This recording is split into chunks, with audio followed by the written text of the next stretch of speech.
Okay, y'all know what's up. Welcome to Sports Talk with Rod.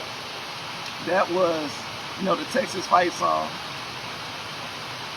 People who know me for a long time know I've been a Texas Longhorn fan for years. My first year watching football, it was in 2004 when Vince Young took the Longhorns to the Rose Bowl the first time against Michigan. Instantly became my favorite player, instantly became my favorite team. Then he even said that they was coming back the next year. He went back and they beat USC. Nobody picked him out of those shows, so I'm burnt orange through and through. If you ask my son what daddy favorite color is, he gonna tell you burnt orange. So now for my job, what I do is I go to the Longhorn games or whatever. I was just there. I didn't go to the Bama one. I could go to the Bama because another company that I work for, they do the Bama games, but I'm not gonna travel far for like that. And but I was there at the Rice game or whatever. So I'm over there. I'm not just a bandwagoner. So I know a lot of people coming out, hiding behind the bushes. Oh, they won? Oh yeah, go Longhorns, blah blah blah. But everybody ain't the same. So I want to congratulate them on a big win. Just looking at it on paper, it being Alabama against the Longhorns haven't even, been in the top tier mix in a long time. It's been just Georgia, Bama, LSU, USC, different teams like that or whatever. So I didn't think they would get blown out. I thought it would be a close game because I thought they could have won last year, but Ewers got hurt in the first quarter. I was at that game. Ewers got hurt in the first quarter. He was lighting them up on second quarter, and they were just doing Longhorn shit. The big players wouldn't make big plays and stuff like that. If you notice with the Longhorns, for some reason, I don't know what it is, they're highly touted players coming in to the games. They never play well. It'll be the players that are 4-star players and 3 stars who end up making the big plays and being more consistent or whatever. I don't know why. But anyways, so yeah, Bryce Young pulled it out last year. And this year, I knew early that the Longhorns could have won the game, can win the game. They were shooting themselves in the foot a lot. Like I said, congratulations on the win, but I'm gonna analyze it and I'm gonna break it down. The first couple drives, it was very apparent that the Alabama quarterback was not comfortable throwing. He's fast as hell, very athletic, But in the Nick Saban era, they've always had very good college quarterbacks that can move the ball downfield and be accurate. They don't need to light you up for 400 yards or whatever, but they don't got the quarterback that's gonna put the ball there where it needs to be and make the right plays. He didn't look comfortable at all unless he was running. Matter of fact, all the big plays he made was on the run and stuff like that. So they're gonna have to. They still have a great team, but they're gonna have to tweak their whole game plan or whatever that they have with him. The Longhorns could have been up even earlier in the game by even more. They messed up drives to where, receivers was dropping the ball. The drive that they went for on 4th down and ended up going down there to I think the 3-yard line, and they did a RPO. The second down, they threw it a slant over the middle to Whittington. It kind of was a contested catch, but he still could have caught it. That was that one, and then right after that, Xavier Worthy, he ran like a little zig route on the outside on the end zone, ball right in his hand, he dropped it. That's been an issue with the Longhorns far too often. Besides their secondary haven't been good in a long time. Our receivers haven't been making the easy plays. Couple drives after that, Xavier Worthy, he's catching everything after that. He's doing little swings, smoke screens, and things like that. Then he even caught the over-the-shoulder 45-yard catch. That was a touchdown. He's making all the spectacular plays. We need them to make the easy plays, because if that quarterback was even decent in the first quarter, they would have been right there with us. And they still was right there with us because we was shooting ourselves in the foot or whatever. I can say that our D-line played great. Our D-line was the reason why we won that game. Our D-line and Ewers was putting the ball where it was supposed to be, and he was being poised, playing how he's supposed to play. Every time that quarterback got out that pocket, he made a play. Number 91 for Texas, or whatever, I think he's a freshman. He did a great job of keeping that quarterback contained. Anytime he did break loose, it wasn't to the left side. Our interior line, Sweat, number 93, and it was number 44. All that little mix, they played great, or whatever. They got pressure on the quarterback all game, and we needed it.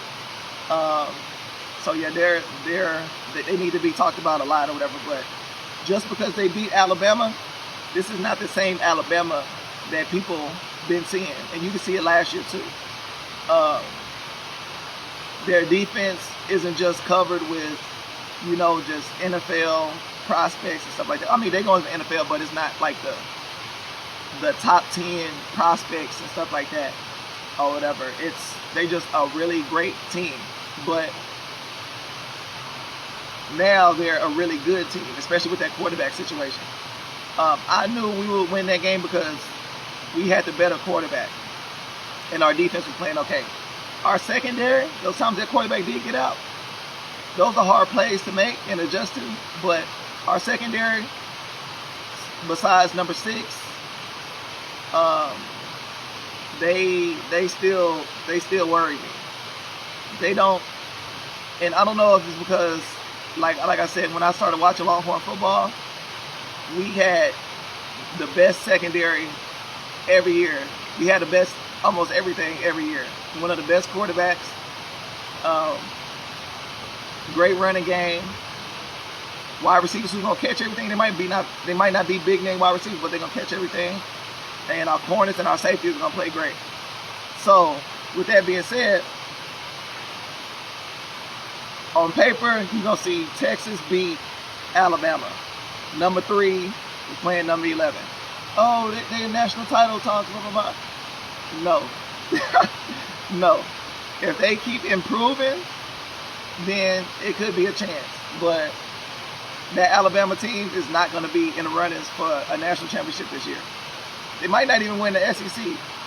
So, like I said, just remember I said that, because I look into the game. I analyze the game. I just don't look at the outcome and things like that. I see what's going on. Our receiver situation is shaky. I don't like what the coach, some of the plays he was calling for the running backs. When they did 2-back sets, he put some of the smaller running backs in there, which was number 24, what's his name, Brooks, and number 7, which was Robinson. Both quick receivers or whatever, and then you want to do a power run game with them. You don't do that with them. You're supposed to do the misdirections and the swing routes and stuff like that. Number 4, Baxter, I think he's a freshman. I think they said he was like 6'1", 218. That's where we need to get our paper with. He is a good running back. He can receive the ball. He got a little speed on him, and he can run it up the middle. Don't be running it up the middle. They did a 4th and 2 play with what's his name, Jonathan Brooks, number 24.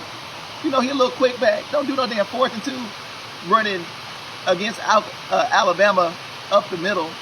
They got 300-pound linemen and linebackers that's 240 and stuff. What are you doing? That don't make sense. Passing game, Sarkisian, that's one of the best games I've seen him coach. He was going for it on 4th down, calling the right plays. He was doing misdirections and stuff with the formations ahead of time, which is definitely what you have to do with a team that you just can't line up against and hit them in the mouth. You gotta get their eyes moving. So that was great. Kudos to him for that. That was great. That was a big win for us.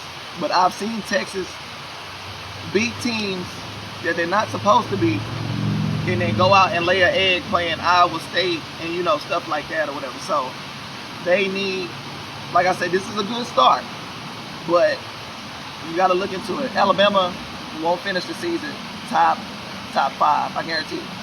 So congratulations to Texas. Hook 'em. I'll be at their next game. I think they playing Wyoming. I'll be there working or whatever, so I'll have that on my eventually on my vending blog called Football Season. I'll have that up eventually. Next, Colorado football. Deion Sanders is doing a hell of a job. I did not see this coming. I was talking to my oldest brother, Eric, which I didn't know that he watched sports and stuff as much as he do, because I don't talk to too many people who know sports like me. A lot of people, they'll be biased and making their decisions and things like that or whatever, but he's not. He just tell it, you know, how it is. So, going into the TCU game, we was talking about the spread, right? I think the spread was like 20. He told me out of nowhere, like a day before the game, he was like, Colorado gonna cover that spread, blah, blah, blah, meaning that they won't beat them, meaning TCU won't beat them by how much ESPN got them listed as, which was 20. And I knew that off top too, because a lot of things people didn't know is they didn't know. Yeah, Deion was taking over a team that was 1-11 or whatever, but he brought in so many players. I don't even know how many players that was on the team already that's still on there. So, with that being said, he's getting, you know, good players from other schools who wasn't starting or whatever and came over there and started. He still had the Travis Hunter, which was the #1 prospect coming out of high school. People forget that since he went to Jackson State and played. But he was the #1 on ESPN coming out of high school. So he's not a regular top player. He was already, if you were top 15, top 20 on that ESPN 300 high school prospects, you are an NFL prospect already. So he already had that like under his arm already. His quarterback, which is his son, he played great at Jackson State last year. They get caught up on the fact that even though they went undefeated in 2 seasons at Jackson State, both games that they lost was on the championship game or whatever. So that was a little asterisk by Deion and his teams. But Shadeur, he's very accurate for one. He is extremely accurate. He got decent arm strength, and he's mobile. And the number one thing is he does not make mistakes. No matter what you do, the thing that could put you in the worst spot with your team, being quarterback, is turnovers. So with that being said, he does all those things right. If you have that formula combined with good players and athletes that's gonna make the right play and catch the passes, you're gonna have some success. So he ended up slinging the ball with over 510 yards and 4 touchdowns. And another unsung hero of that game that they're not talking about more is the number 3 Edwards, the running back. He's small, but he reminds me of, he's like a Darren Sproles to me. He's real small. He can run. He can do a little bit to run the ball in between the tackles. Outside is where he's gonna do his damage. And even more, if you get him that ball receiving out the backfield, he might turn. I've seen him turn a little screen to a 75-yard touchdown. He was making plays all game. Travis Hunter, he plays both sides. I think he's as good a receiver as he is a cornerback. He was also ranked top 10, I think top 15 as a wide receiver coming out of high school as well too. I saw a stat the other day and said Chris Gamble and Champ Bailey. I know I'm older than y'all, a lot of y'all.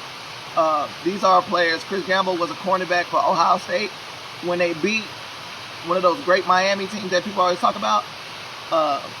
He was a cornerback and a wide receiver. He went both ways over there. And Champ Bailey, he was a corner who he played for a long time for the Denver Broncos and the Redskins. He played for Georgia. He went both ways over there too, mainly corner. They said those players combined, had the most combined receptions, wide receiver receptions, and interceptions in college football history, which combined they had I believe it was 20 receptions and 3 interceptions. They said Travis Hunter, after that first game, already had 10 receptions and 1 interception already. So he's gonna blow them out the water.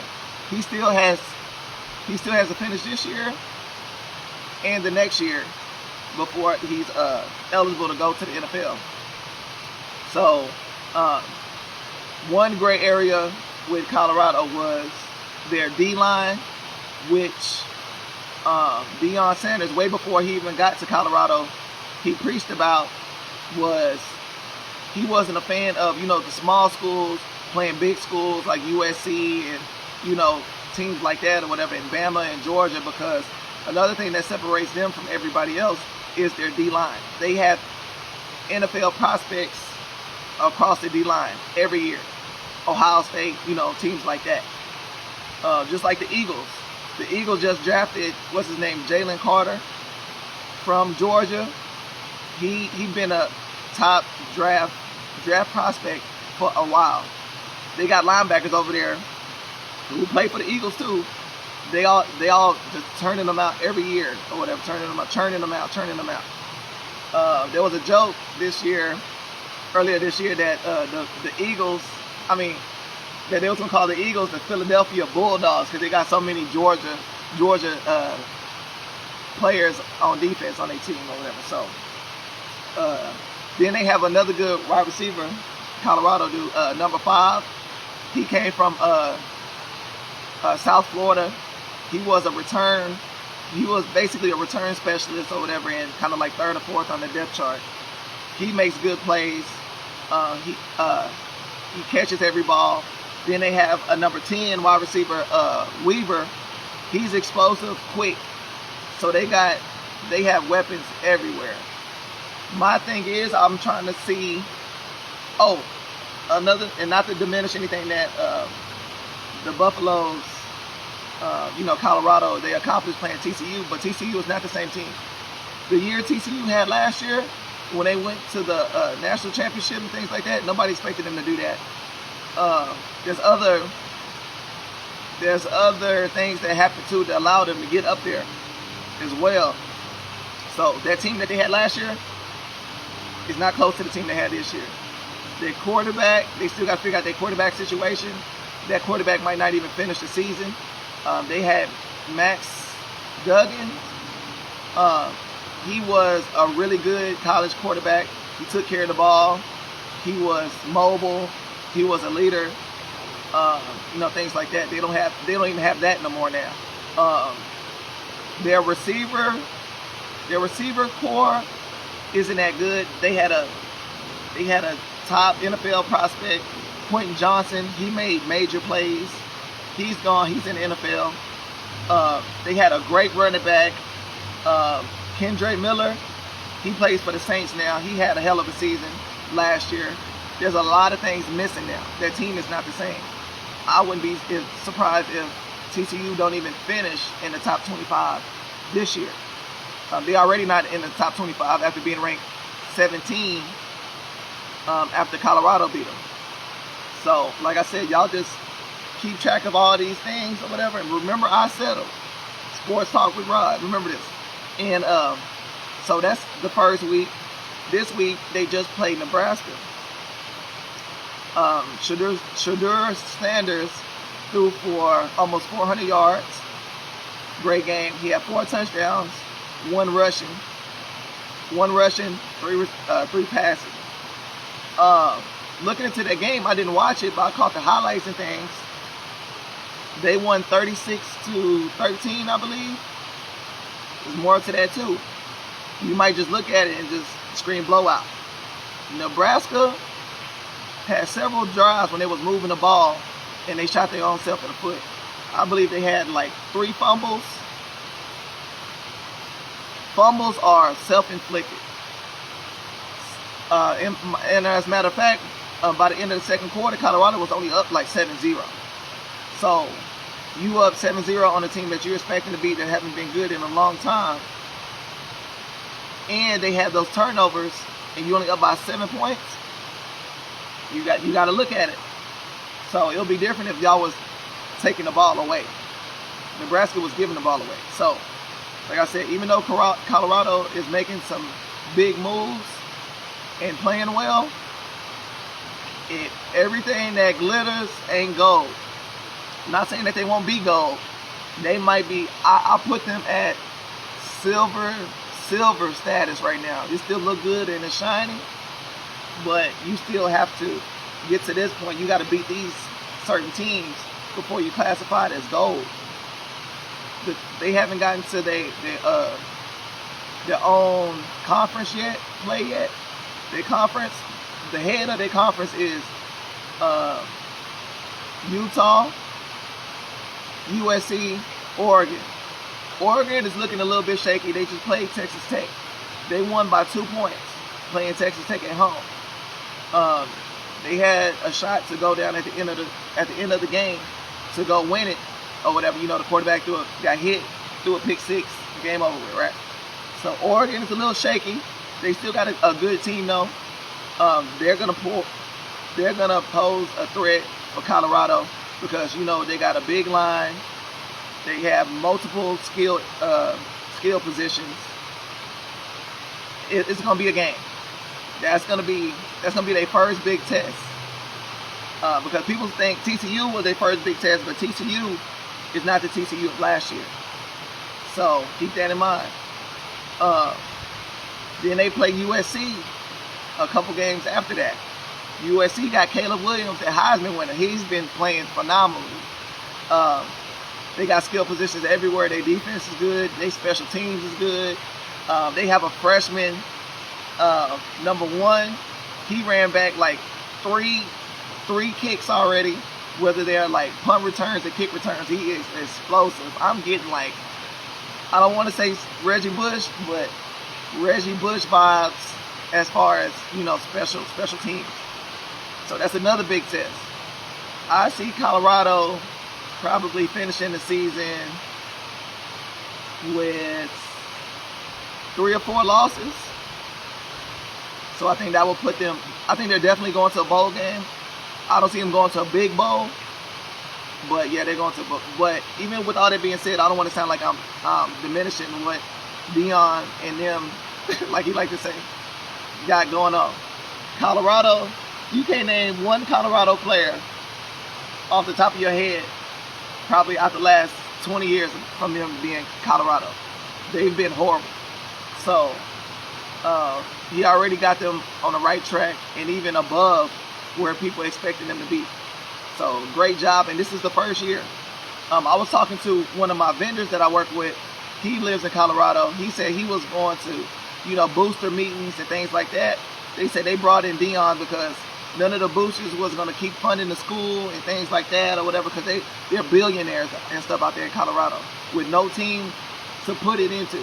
So they brought Deion in there, and they said after that first game, I can't remember the exact number, but they said it brought in over, I don't want to say 500, but I know for sure over $50 million in booster money off one game. So they're going to be on the rise, and that booster money is going to help with scholarships and all these other things too. So, and it's going to bring in more players. We're going to be able to recruit better. So this is only the beginning for Colorado. So that's going to wrap it up for this week's installment of Sports Talk with Rod. I'm going to do these every weekend. So it'll be just the current games that just happened or whatever, instead of speaking on ones that happened a game or two ago. Y'all stay tuned in. Y'all comment. If y'all want to be on the next one. I can bring y'all on sometime that we can talk and things like that too. Y'all share these videos to get it out or whatever. I'm also going to be recording my live episodes and putting them on YouTube as well too, in case you missed it. So y'all go follow my YouTube channel. It's my name, Roger Corn. Go like and subscribe to that too. And y'all stay engaged. I'm getting ready to watch these NFL games coming on. My Cowboys play later on. So it's a good day. Football is back, man. Y'all see me.